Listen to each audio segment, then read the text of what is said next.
Welcome to Ask Prep, your trusted companion for NEET and JEE preparation.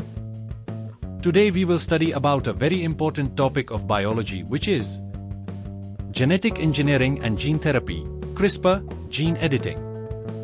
Genetic engineering is the direct manipulation of an organism's DNA to change its characteristics or functions. Unlike traditional breeding, which relies on selecting desirable traits over many generations, genetic engineering allows scientists to make precise changes at the molecular level. This means adding new genes, silencing unwanted genes, or editing existing genes to achieve specific goals.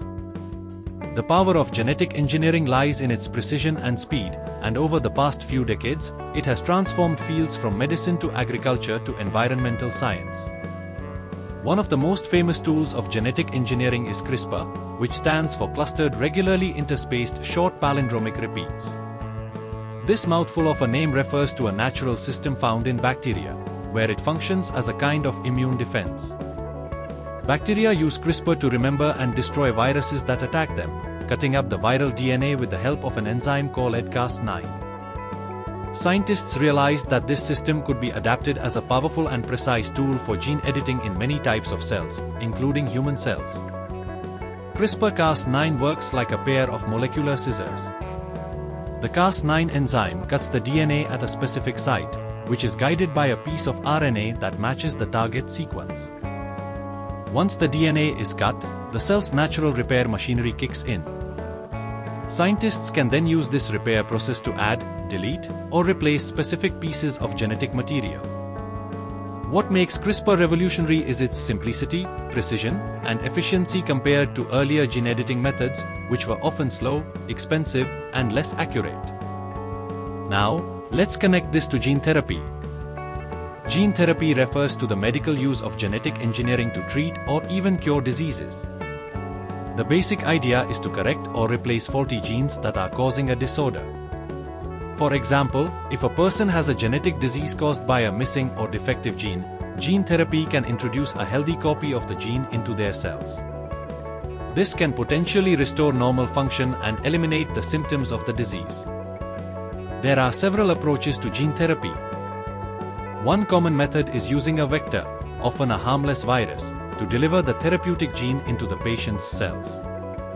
Another approach is directly editing the patient's own genes using tools like CRISPR. The promise of gene therapy is enormous, offering hope for diseases that were once considered untreatable, such as certain types of inherited blindness, muscular dystrophy, and genetic blood disorders like sickle cell anemia.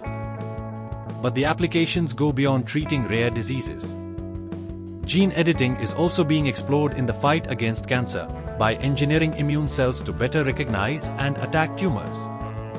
In agriculture, genetic engineering is used to create crops that are resistant to pests, drought, or disease, helping to improve food security. Scientists are even exploring ways to engineer microorganisms that can clean up environmental pollution or produce renewable biofuels. Despite all these possibilities, genetic engineering and gene therapy also raise important ethical questions. Should we edit the genes of embryos, knowing that the changes will be passed on to future generations? Where do we draw the line between curing disease and enhancing human abilities, like intelligence or physical strength? How do we ensure that these powerful technologies are used safely and fairly, without creating new inequalities or unforeseen consequences? Regulation and oversight are essential in this field. International scientific organizations, governments, and ethical committees are working together to set guidelines for responsible research and application of gene editing technologies. It's crucial for future scientists, doctors, and informed citizens, like you, to understand both the science and the ethics behind these developments. Another key aspect to remember is that while CRISPR has brought incredible breakthroughs, it is not perfect.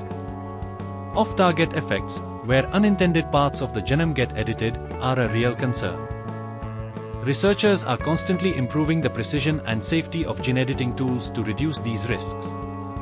Clinical trials are carefully designed to test the effectiveness and safety of gene therapies before they are approved for widespread use. Gene therapy is also being explored in the treatment of inherited blindness, such as Leber's congenital amaurosis, where a corrected gene can restore light sensitivity in the retina. These are not just theoretical possibilities, they are already happening in clinical trials and, in some cases, approved therapies, changing the lives of patients and their families. However, even as the science advances, the cost of these therapies remains a major challenge. Many gene therapies cost hundreds of thousands or even millions of dollars per patient.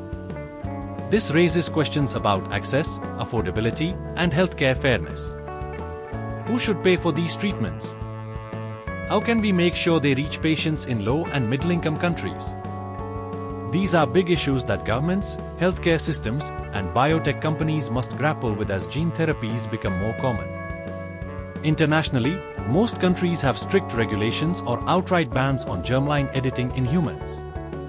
Scientific organizations like the World Health Organization are working to develop global frameworks to govern this research. Responsible science means not only pushing the boundaries of what's possible but also understanding when and why we should exercise restraint. So, as you continue your preparation, keep in mind the wonder and complexity of the molecular tools we now possess. CRISPR and gene therapy are not just textbook terms, they represent the cutting edge of biological research and innovation. Stay curious, stay informed, and remember that as the next generation of scientists, doctors, and engineers, you will play a role in shaping how these technologies are used for the benefit of society. Thank you so much for being a part of the Ask Prep community. We truly appreciate your time and dedication to learning, especially when it comes to mastering biology, a subject that's not only essential for exams like NEET and JEE. If you found this video helpful, please give it a thumbs up, share it with your friends who are also preparing, and make sure to subscribe to our channel so you never miss an update.